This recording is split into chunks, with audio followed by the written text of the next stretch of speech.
Hello everyone, welcome to my channel SY educator. So इस video में हम previous year questions revise करेंगे related to English, जो कि इंग्लिश में आ रखा है। इससे पहले मैं मैथ्स, साइंस एंड CTP के क्वेश्चंस ऑलरेडी डिस्कस कर चुकी हूँ, आप वो वीडियो देख सकते हैं। क्वेश्चन नंबर 91 से 99 तक पैसेज दे रखा है। पैसेज हमें रीड करना पड़ेगा इसके लिए। तो We were walking across the garden when my daughter spotted a cluster of familiar red flowers. She pulled me to one side and then, looking excitedly at me as though she had a secret to share, she pulled me down to her height and whispered in my ears. I shot up straight almost as soon as she had finished her sentence. With my mouth ajar, I was about to tell her that it was probably not a good idea to do so, when I was transported to the time when I was around her age. अभी देखो, passage पढ़ने से पहले आपको एक बार questions को देख लेना चाहिए। उससे क्या रहता है कि हम जब पैसेज पढ़ते हैं तो हमें पता रहता है कि अच्छा ये लाइन है, यहाँ पे है, तो ढूंढने में थोड़ा सा दिक्कत नहीं होता। तो जैसे क्वेश्चन 91 क्या बोल रहा है कि identify the part of speech. इसमें तो पार्ट ऑफ स्पीच हमें आइडेंटिफाई करना है। I was transported to the time, time और अराउंड का पार्ट ऑफ स्पीच क्या होगा। फिर 92 question, assume that the two characters की बात यहाँ पे कर रहा है। तो हमने फर्स्ट पैरा पढ़ के ही हमें लगा है कि ये एक डॉटर और मदर की कहानी, मतलब मदर और डॉटर दो करेक्टर हैं इसमें। तो सेकंड ऑप्शन इसका सही हो जाएगा 92 का। 91 का टाइम और अराउंड है, इसका भी हम parts of speech I think कर ही सकते हैं find out. Part of speech क्या होते हैं? Noun, pronoun, verbs, adjective, prepositions like this. तो टाइम यहाँ पे क्या वर्ड ऑफ क्या स्पीच मतलब part of speech role play कर रहा है। तो I was transported to the time, I think noun होगा यहाँ पे, क्योंकि नाउन क्या होता है? प्लेस, पर्सन, मतलब जो प्लेस, पर्सन, उनके नाम, उनके बारे में बताता है नाउन, वही तो होता है ना, name of place, person, things, what. तो I was transported to the time, तो ये टाइम की बात कर रही है कि हम उस जगह पास्ट में चले गए। यहाँ पे मदर बोल रही है कि हम पास्ट में चले, मैं अपनी चाइल्डहुड, जब मैं अपनी बेटी की उम्र की थी तब की कहानी। फिर वो बोलती कि मैं तब की कहानी में चली गई, तो वही प्लेस की बात बता रही कि हम उस एज में वो चली गई। तो यहाँ पे हम कह सकते हैं नाउन है ये। नाउन थर्ड में और फर्स्ट में एंड फोर्थ में। तो वर्ब और एडवर्ब तो I think around her age. I was around her age. Around verb क्या होता है? Verb is action. एक्शन तो कुछ नहीं हो रहा है इसमें। एडवर्ब जो एक्शन को थोड़ा और मतलब एक्शन के बारे में और बताए, तो एडवर्ब भी नहीं है ये। तो इसमें आ जाएगा थर्ड ऑप्शन, प्रेपोजिशन, जो कि दो सेंटेंस को यहाँ पे ये जोड़ रहा है, अराउंड। नाउ क्वेश्चन नंबर 93 क्या है? क्वेश्चन नंबर 91 का नाउन और प्रपोजिशन हो जाएगा। प्रपोजिशन जो दो सेंटेंस, नाउन और प्रोनाउन को सेंटेंस में जोड़ने का काम करते हैं, ठीक है। 93, to be transported in time means. अभी देखो फर्स्ट पैरा में ही बोला to be transported in time, तो इसका मतलब पूछ लिया यहाँ पर 93 में। तो to be transported in times मतलब अब वो बचपन में चली गई हैं। जब वो अपनी बेटी की बात सुन के वो अपने बचपन में चली गई हैं, तो वो अपनी वहाँ की कुछ इंसिडेंट वो याद कर रही हैं, ठीक है। ट्रैवल बैकवर्ड नहीं होगा कि पीछे चली गई, नहीं, ये तो अलग बात होगी। Recollect memories of the past, वो बचपन में चली गई हैं, वहाँ की कुछ कहानी, कुछ इंसिडेंट उनको याद आया अपनी बेटी की बात सुन के, तो ये recollect memories of the past आ जाएगा इसका आंसर। 94 क्या है? I was about to admonish him. अब एडमोनिश्ड का यहाँ पे रिप्लेस्ड वर्ड पूछा है। रिप्लेस्ड वर्ड मतलब एडमोनिश का यहाँ सिनोनियम पूछा गया, ठीक है, सिनोनियम पूछा है। Underline word can be replaced by, तो वो एडमोनिश का मतलब क्या होता है? मतलब स्ट्रॉन्गली किसी को एडवाइस देना। एडमोनिश मतलब किसी को बताना कि आपको ये करना चाहिए, आपको ये नहीं करना चाहिए, कुछ भी हो सकता है, एडवाइस देना एडमोनिश का मतलब। तो इसका जो रिप्लेस वर्ड हो जाएगा अप्रिशिएट, तो एक अलग चीज़ होती है अप्रिशिएट करना, तारीफ़ करना। रेप्रीमेंड हो जाएगा। रेप्रीमेंड मतलब भी यही होता है कि एक स्ट्रॉन्गली एडवाइस देना किसी भी चीज़ पर, किसी को भी, ठीक है। अब है 95, complete the word analogy. Analogy, अब क्लस्टर और बंच, ये एक दूसरे से कैसे कनेक्ट है, उसी तरीके से पेनी को भी कनेक्ट करना है। तो क्लस्टर बंच से कैसे क्लस्टर और बंच क्या होता है? दोनों ही का मतलब होता है कि एक ग्रुप ऑफ सिमिलर थिंग्स का ग्रुप। क्लस्टर भी हम एक सिमिलर थिंग के ग्रुप को क्लस्टर बोलते हैं। बंच भी हम किसी बंडल को असेंबल किसी कोई एक चीज़ को हमने ग्रुप में रखा हुआ है। तो सेम सिनोनियम हो गया यहाँ पे। तो पेनी का भी सिनोनियम हमें चाहिए। पेनी मतलब होता है, जैसे यहाँ पे यूज़ किया है पेनी को, पेनी ऑफ फ्लावर करके यूज़ किया। ये देखिए यहाँ सेकंड पैरा में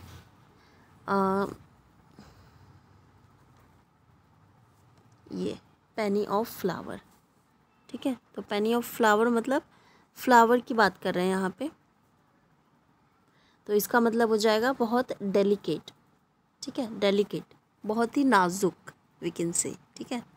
तो इसका आंसर सिनोनियम डेलिकेट हो जाएगा। 96 में इन पैरा 1 में according to the mother it was not a good idea. तो मदर के अकॉर्डिंग पैरा 1 में क्या हो रहा है कि गुड आइडिया क्या नहीं है, किसके बारे में बात हो रही है यहाँ पे।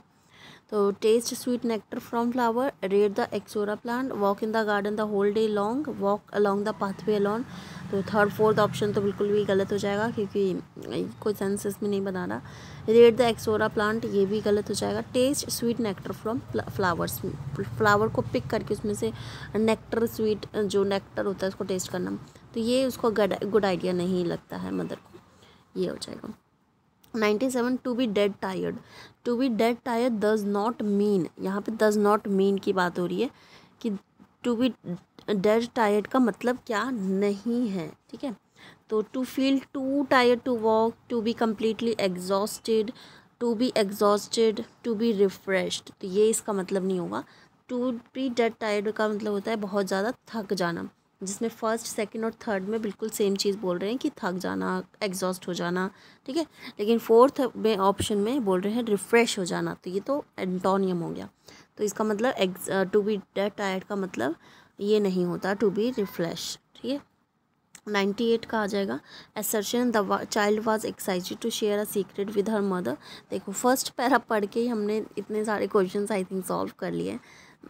थोड़ा सा आइडिया भी हो जाता है ना, बस आप थोड़ी सी स्कीमिंग कर लो।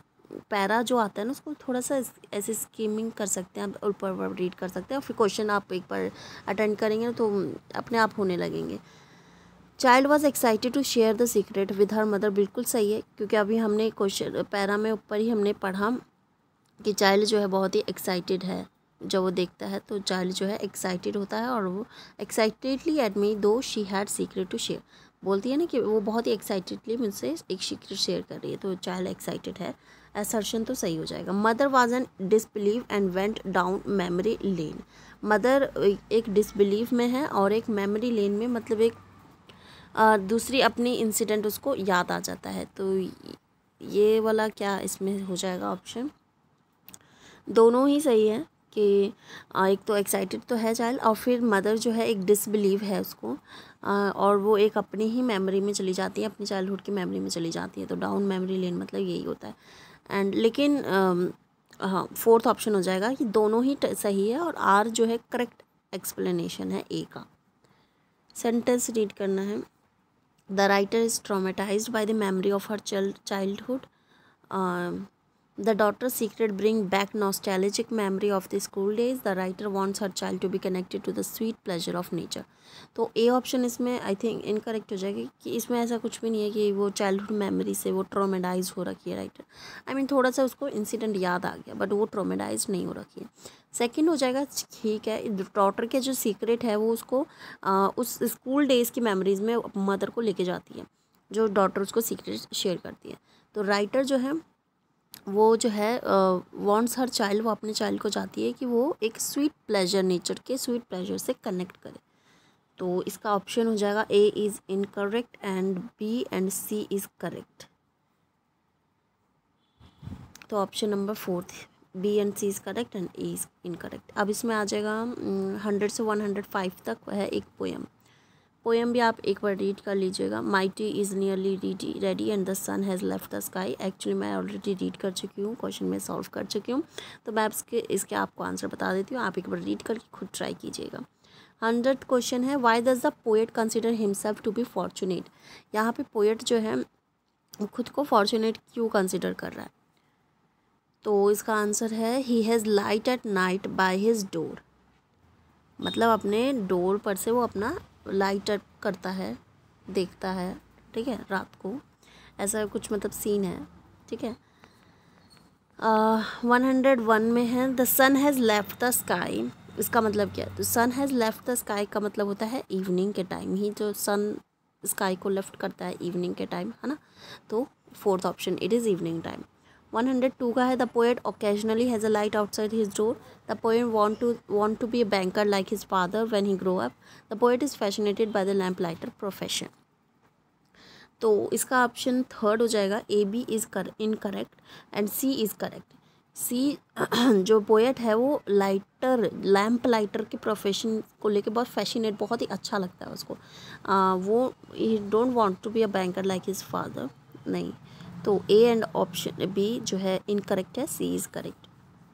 103 with reference to the poem complete the analogy. Lady is lamp lighter, father is, Larry जो है वो उनका एक और करेक्टर है पोएम में जो कि एक लैम्प लाइटर है। और फादर क्या है, तो वो प्रोफेशन बता रहे हैं, तो फादर का भी प्रोफेशन होगा यहाँ पे, तो फादर जो है बैंकर है। अब 104 आइडेंटिफाई द राइम स्कीम पूछना है यहाँ पे। 5 और 8, 5 से 8 लाइन में राइम स्कीम क्या है? राइम स्कीम आपको पता होनी चाहिए, कैसे आइडेंटिफाई करते हैं। I think pattern of rhymes at the end of each line, her line के एंड पे कैसा पैटर्न मतलब एंड हो रहा है, वही देखते हैं। 5 से 8 में क्या हो रहा है लाइन में? Now Tom would be a driver and Mary may go to the sea and papa my papa's banker and as rich as he can be, ना। तो इसमें ई करके एंड हो रहा है। तो अगर मैं यहाँ पे इसको ए बोलूँ तो इसको भी ए बोलूँगी, है ना। सेम साउंड से एंड हो रहा है ये दोनों। But I am stronger and choose what I am to do, O and O lady I will go around at night and light the lamp with you. तो यहाँ पे अलग हो गया बी, इसको मैं बी बोलूँगी क्योंकि यहाँ पे अलग साउंड दे रहा है एंडिंग। यहाँ पे see be and do you, तो यहाँ पे ये दोनों सेम हो गए और ये दोनों सेम हो गए, तो राइमिंग यहाँ पे ए बी बन जाएगी। तो इसका आंसर हो जाएगा सेकंड वाला। 105 the poet looks at the lamp lighters profession with look, मतलब लैम्प लाइटर की प्रोफेशन को किस तरीके से देखता है? वंडर से देखता है। क्रियोसिटी, कन्फ्यूजन, ज्वेलसी, ऐसा कुछ नहीं, वंडर, बहुत ही अच्छा लगता है उसको ये, फैसिनेटिंग ना। 106 अब पोएम पैसेज एंड पोएम दोनों एंड हो गया है। अब है कुछ क्वेश्चंस।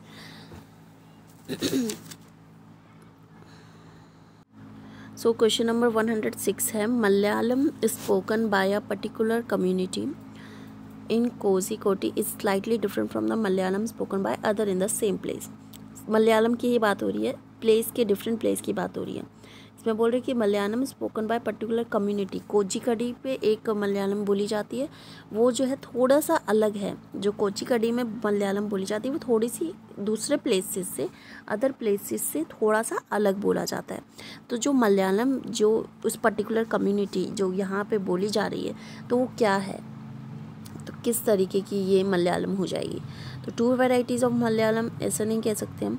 रीजनल डायलेक्ट होता है कि हम किसी एक पर्टिकुलर जियोग्राफिकल एरिया में, एक पर्टिकुलर एरिया में हम वो एक लैंग्वेज बोलते हैं, एक स्पेसिफिक लैंग्वेज बोलते हैं, तो रीजनल डायलेक्ट हो गया। कि जैसे कि मलयालम, जैसे कि इंडिया में हिंदी बोली जाती है तो ये रीजनल डायलेक्ट हम ले सकते हैं। एंड मुंबई में ज़्यादातर मराठी बोली जाती है तो रीजनल डायलेक्ट ले सकते हैं। तो पर्टिकुलर एरिया में एक पर्टिकुलर टाइप ऑफ लैंग्वेज बोली जाती है, रीजनल डायलेक्ट हो जाएगी। सोशल डायलेक्ट होती है कि एक small group of people, small social group and community जो है उसी चीज़ को थोड़ा सा मतलब उस पर्टिकुलर कम्युनिटी वो थोड़ी सी अलग होके बोलती है लैंग्वेज, है ना। उसमें लेक्सिकल डिस्टिंक्शन हो जाता है, मतलब थोड़े से वोकेबलरी की डिफरेंस आ जाती है, ज़्यादा चेंजेस नहीं होते हैं। तो आई थिंक इसका आंसर हो जाएगा थर्ड ऑप्शन कि सोशल डायलेक्ट है, कि मतलब मलयालम बोल रहे हैं बट थोड़ी सी अलग बोल रहे हैं दूसरे प्लेसेस से, तो एक पर्टिकुलर कम्युनिटी अपनी लैंग्वेज बना रखी है उसने, तो सोशल डायलेक्ट हो जाएगा। Following learning task given to the learner in different groups, find out what is the vocabulary learning activity। vocabulary कौन सी vocabulary learning activity है यहाँ पे? तो family, relationship and feeling, thematic vocabulary, word cluster, cluster vocabulary, word web. तो I mean इसमें word cluster क्या होता है? वर्ड क्लस्टर होता है group of similar things. Cluster मतलब तो पता ही है, ग्रुप ऑफ सिमिलर थिंग्स। तो यहाँ पे word cluster and cluster vocabulary same हो जाएगा कि एक सिमिलर थिंग्स, सिमिलर सेंस के जो मतलब वर्ड्स होते हैं उनका ग्रुप, जो सिमिलर सेंस देते हैं, मतलब उनका लिखने का तरीका अलग है बट उनका सेंस, उनका मीनिंग कहीं ना कहीं सेम है, सिनोनियम्स इसमें आ सकते हैं, ठीक है। और word web and word web क्या होता है कि एक मतलब एक वर्ड वेब एक एक्टिविटी होती है, ऐसे वेब हम ऐसे करते हैं, एक यहाँ पे एक ओरिजिनल वर्ड लिखते हैं, उनसे रिलेटेड हम यहाँ पे उनके रिलेटेड वर्ड्स लिखते हैं, उनसे उस वर्ड से रिलेटेड वर्ड, मीनिंग सेम नहीं होगा बट उनसे रिलेट करेगा वो वर्ड। जैसे मैं कोई भी वर्ड यहाँ पे अगर लिख देती हूँ, तो हॉस्पिटल अगर मैं लिखती हूँ यहाँ पे एक वर्ड, तो उससे रिलेटेड कौन कौन से वर्ड हैं, हॉस्पिटल में क्या क्या होता है, पेशेंट होते हैं, मेडिसिन होते हैं, डॉक्टर्स होते हैं, तो ये इनसे रिलेटेड है, हॉस्पिटल से रिलेटेड है, बट मीनिंग अलग है सबका।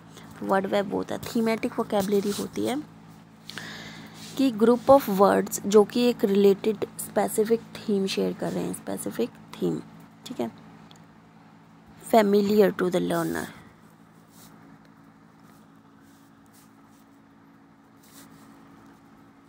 सो थीमेटिक वोकेबलरी होती है जो कि एक स्पेसिफिक थीम पर होती है, जो कि लर्नर के लिए बहुत फैमिलियर वर्ड्स होते हैं, ठीक है। तो ये जो वर्ड दिया है फैमिली, रिलेशनशिप, फीलिंग, ये जो है थीमेटिक वोकेबलरी है, ये एक्टिविटी। तो इसका ऑप्शन 1 हो जाएगा। अब question number 108, the language we use for day to day face to face interaction is known as. जो लैंग्वेज हम डे टू डे लाइफ में यूज़ करते हैं, फेस टू फेस कम्युनिकेशन के लिए यूज़ करते हैं, बेसिक, तो वो जो है क्वेश्चन नंबर ये जो ऑप्शन 2 है वो हो जाएगा, बेसिक इंटरपर्सनल कम्युनिकेशन स्किल। जो हम एक दूसरे से बात करते हैं डे टू डे, रोज़ हम जो बात करते हैं वो बेसिक कम्युनिकेशन, तो BICS हो जाएगा। 109, a teacher at the secondary stage gives a text. एक शॉर्ट स्टोरी, टीचर एक शॉर्ट स्टोरी दे रही है और बोल रही है कि read and discuss the meaning and idea of the text. Text का जो मीनिंग है, उसका जो आइडिया है वो आप डिस्कस कीजिए from the point of view power and justice के पॉइंट ऑफ व्यू से। तो टीचर क्या मतलब डेवलप करना चाहती है लर्नर में। तो आप क्वेश्चन देख रहे हैं कि कैसे सीटेड में आ रहा है, मतलब ये बहुत ही कॉन्सेप्ट बेस्ड क्वेश्चन है, इट्स नॉट लाइक कि आप रट्टा मार लेंगे, बहुत ही कॉन्सेप्ट बेस्ड क्वेश्चन है। तो आपको आई थिंक हर टर्म का मीनिंग पता होना चाहिए, कॉन्सेप्ट पता होना चाहिए। तो आप यहाँ पे देखिए, क्रिटिकल लिटरेसी स्किल क्या होता है, ability to analyze and interpret evaluate text media in critical way ना, मतलब एक चीज़ को आप किसी भी टेक्स्ट को, किसी भी चीज़ को आप एक उसको एनालाइज करना, उसमें क्वेश्चनिंग करना, उसमें अपने आइडियाज़ देना, यही क्रिटिकल लिटरेसी स्किल्स होती हैं। क्रिटिकल पेडागोजी होती है, encourage student to examine power structure, pattern of inequality, तो ये अलग चीज़ हो गई। क्रिटिकल लैंग्वेज डेवलपमेंट, ये तो एक लैंग्वेज डेवलपमेंट का अलग चीज़ हो गया, ये कि लैंग्वेज डेवलपमेंट की एक पर्टिकुलर स्टेज होती है, एक क्रिटिकल टाइम होता है जब लैंग्वेज बहुत स्पीडली डेवलप होती है, तो ये वो चीज़ हो जाती है। 4th ऑप्शन है हायर ऑर्डर लैंग्वेज स्किल, ये एक थेरेपी है जो कि रीडिंग कॉम्प्रहेंशन एंड इन सब चीज़ में हेल्प करती है, रीडिंग कॉम्प्रहेंशन के लिए। तो ये चीज़ नहीं होगा, तो ऑप्शन नंबर 1 इसका सही हो जाएगा।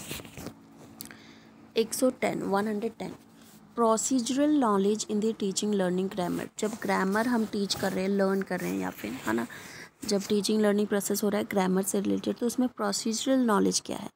प्रोसीजरल नॉलेज होता है एक मतलब इसमें क्या होगा कि ability to understand how to grammatical form and apply. ये होता है कि हमने जो भी हमने पढ़ा है उसको हम कैसे अप्लाई कर सकते हैं, प्रोसीजर करना, ठीक है। और एक डिक्लेरेटिव नॉलेज भी होता है,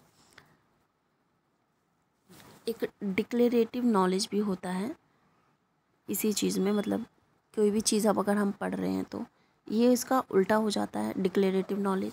प्रोसीजरल कि हम कैसे अप्लाई कर रहे हैं वो चीज़। डिक्लेरेटिव होता है कि हम जैसे अभी ग्रामर में ही डिक्लेरेटिव क्या हो जाएगा कि हम रूल्स एंड पैटर्न्स ग्रामर के हम याद कर रहे हैं, तो ये डिक्लेरेटिव हो गया। और इसी चीज़ को, रूल्स एंड पैटर्न्स को जो हमने याद किया, पढ़ा, जो भी किया, अब उसको हम कैसे अप्लाई करेंगे, वो प्रोसीजरल नॉलेज हो जाता है, ठीक है। तो यहाँ पे आ जाएगा knowing how to do the grammatical items, knowledge about the grammatical items, knowing the rule of the grammatical, knowing the language and its culture। तो ऑप्शन 1 इज़ करेक्ट है ना, कि कैसे ग्रामेटिकल आइटम्स को हम कैसे करते हैं, कैसे ये होता है एक्शन, कैसे हमें यूज़ करना है उस चीज़ को। तो ऑप्शन 1 इसका करेक्ट हो जाएगा। 111 a teacher of class 7th conduct a pair work activity. एक पेयर वर्क एक्टिविटी जिसमें पेयर उन्होंने बनाया है, स्टोरी दी है, 10 सेंटेंस की स्टोरी दी है। उसमें क्या होता है कि 1 in the pair read out the first sentence. पहले एक सेंटेंस, एक पेयर जो है 2 पेयर का ग्रुप बना है, एक पेयर पहले वो सेंटेंस रीड करता है, जो अदर है, अदर स्टूडेंट है। आप समझ रहे हो, देखो यहाँ पे ये 2 पेयर बना रखे हैं जैसे ये। तो इसमें बोल रहे हैं कि 10 सेंटेंस का उन्हें एक स्टोरी दिया है। तो पहले ये वाला जो पेयर है, ये वाला जो स्टूडेंट है वो रीड करता है एक सेंटेंस, और ये उसे रीड करता है, जो वो उसे लिखता है वही सेंटेंस जो ये रीड कर रहा है। फिर सेकंड सेंटेंस ये रीड करते हैं और ये फर्स्ट स्टूडेंट्स को लिखता है। इसी तरीके से ये ऑल्टरनेटिव रीड करते हैं और राइट करते हैं। तो ये क्या मतलब आपसे पूछ रहे हैं। फिर लाइकवाइज पेयर कंप्लीट, जब कंप्लीट हो जाती है होल स्टोरी, तो वो जो है later they compare the writing with the original text. जो ओरिजिनल टेक्स्ट है उससे वो राइटिंग को कंपेयर करते हैं कि क्या गलती है क्या नहीं है। तो इस एक्टिविटी को हम क्या कहते हैं।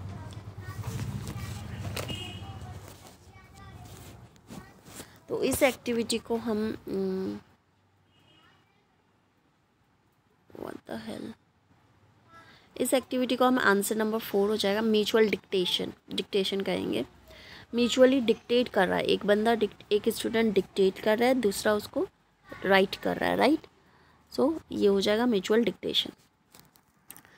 112 में साइन लैंग्वेज के बारे में पूछा है। साइन लैंग्वेज के बारे में ट्रू नहीं है वो पूछा है।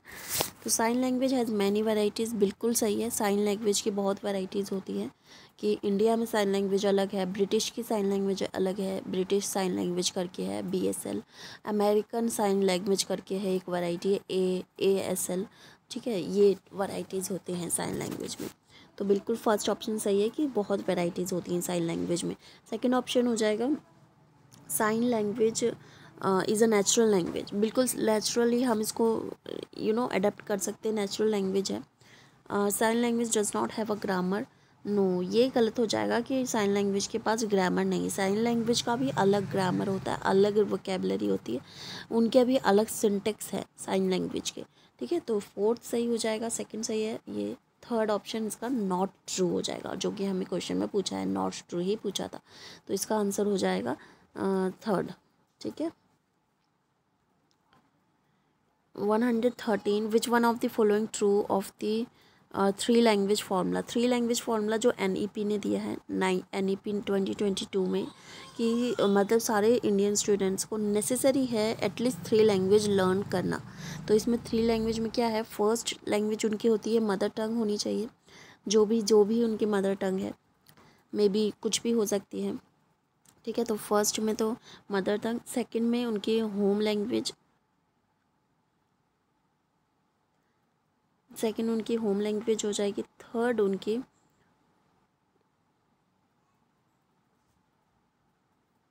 Regional language as the first language.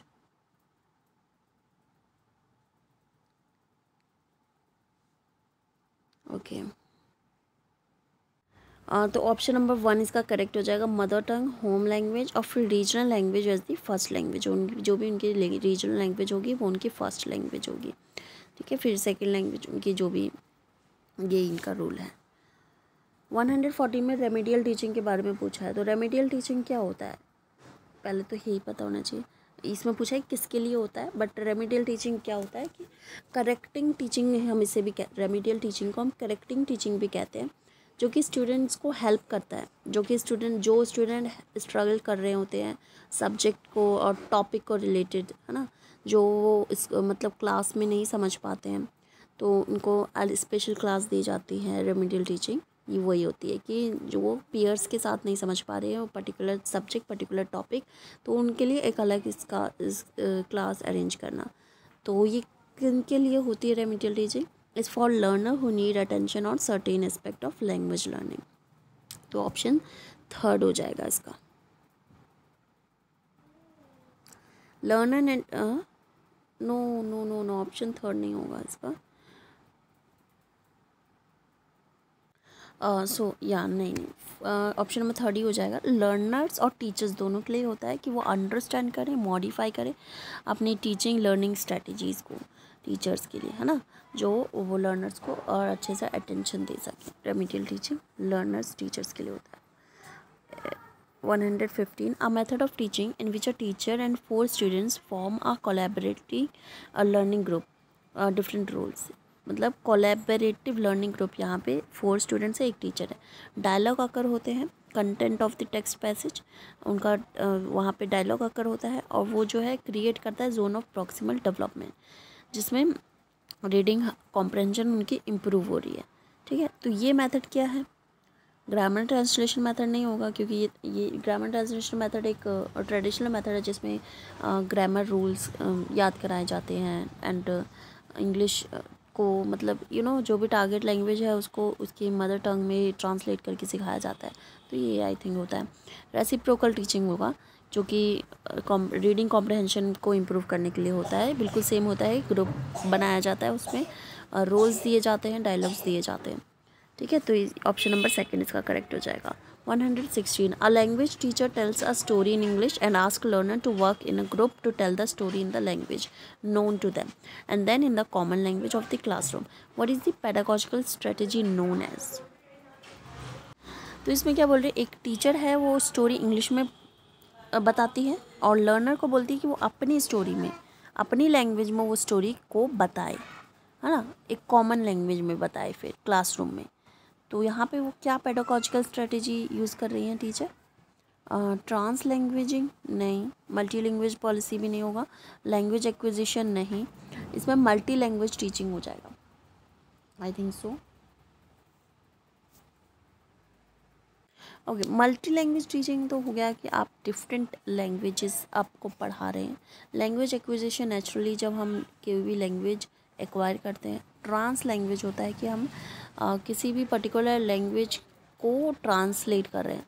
तो आई थिंक फर्स्ट ऑप्शन ही सही हो जाएगा कि वो जो है इंग्लिश में स्टोरी है उसको ट्रांसलेट अपने वे ऑफ स्पीकिंग लैंग्वेज में ट्रांसलेट करके, कॉमन लैंग्वेज में ट्रांसलेट करके क्लास में बताया जा रहा है, तो ट्रांस लैंग्वेज हो जाएगा। 117, a learner reads through the news item in the newspaper to know specific information. Newspaper पढ़ रहे हैं, न्यूज़ आइटम वो एक स्पेसिफिक इन्फॉर्मेशन को जानने के लिए न्यूज़पेपर पढ़ रहे हैं। तो जब स्पेसिफिक इन्फॉर्मेशन हमें करनी होती है तो स्कैनिंग हम करते हैं कि पर्टिकुलर कोई इन्फॉर्मेशन हमें उसमें से निकालना है किसी टेक्स्ट में से, तो स्कैनिंग होता है। स्कीमिंग होता है कि जल्दी जल्दी हम पढ़ते हैं, ऊपर ऊपर पढ़ लेते हैं। स्कैनिंग भी हम जल्दी जल्दी पढ़ते हैं, बट एक पर्टिकुलर इन्फॉर्मेशन भी उसमें हम आइडेंटिफाई करते हैं। तो ऑप्शन नंबर थर्ड इसका सही हो जाएगा।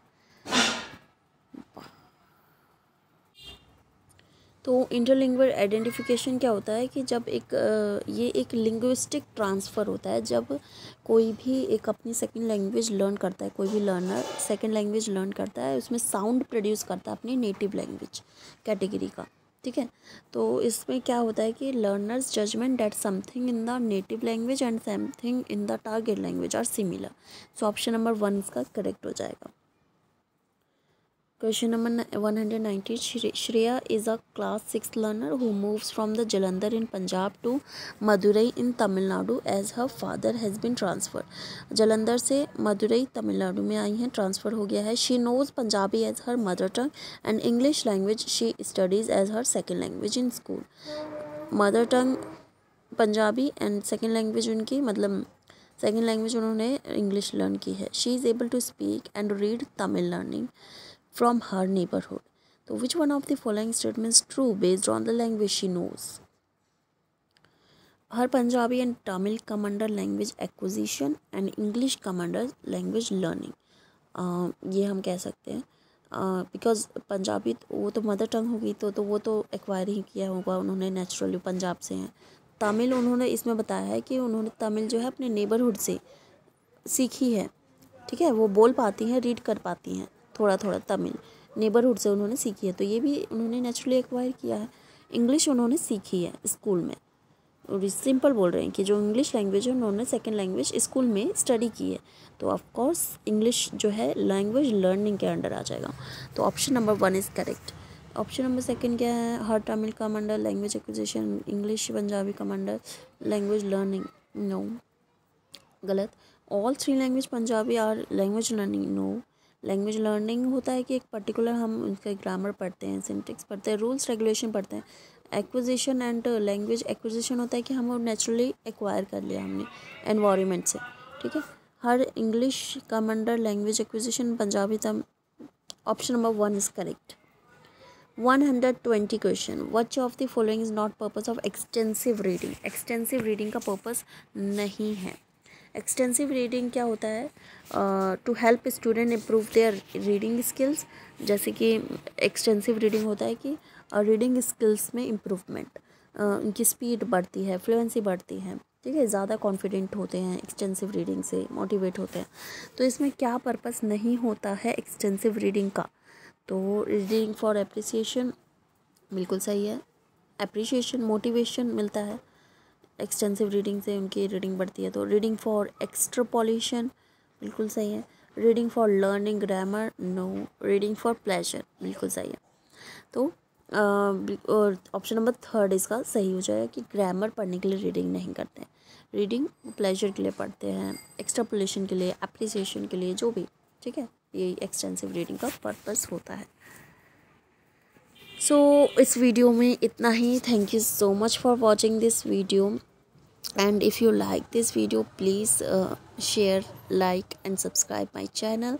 Thank you so much for watching this video once again.